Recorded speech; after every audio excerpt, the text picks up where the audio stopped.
Hello friends, welcome to my YouTube channel. আজি মই আপোনালোকৰ আগত এটা নতুন আলুৰ ৰেচিপি লৈ আহিছো আৰু কেনেকৈ বনাও চাই যাওক।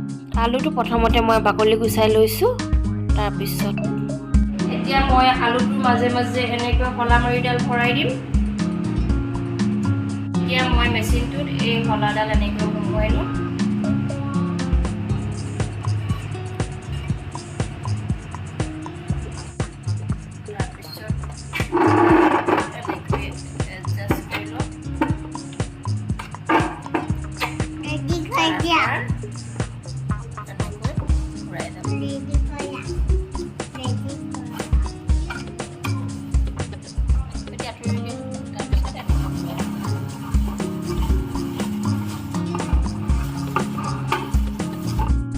এডাল মই মেচিনটোৰ পৰা উলিয়াই ললো চাবচোন ইমান ধুনীয়া লাগিছে ডিজাইনটো এনেদৰে আৰু কেডালমান বনাই লম এই পেষ্টখিনি বনোৱাত মোক হেল্প কৰি দিছে ইয়াত আমি বেচন নিমখ হালধি জিৰা ধনিয়া ৰেড চিলি মিক্স কৰিলো এতিয়া পেষ্টখিনি ধুনীয়াকৈ এনেকৈ আনি লম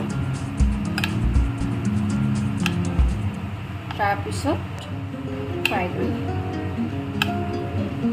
আপোনালোকে চাই যাব ৰেচিপিটো তেলখিনি গৰম হৈ গ'ল অকমান আগতে মই পটল ফ্ৰাই কৰিছিলো সেই কাৰণে একেখিনি তেলতে মই আকৌ আলুখিনি ফ্ৰাই কৰিছো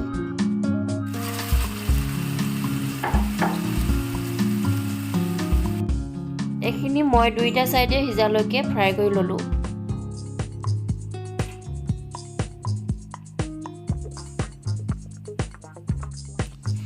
এতিয়া পটেটো টৰ্নেডো ৰেডি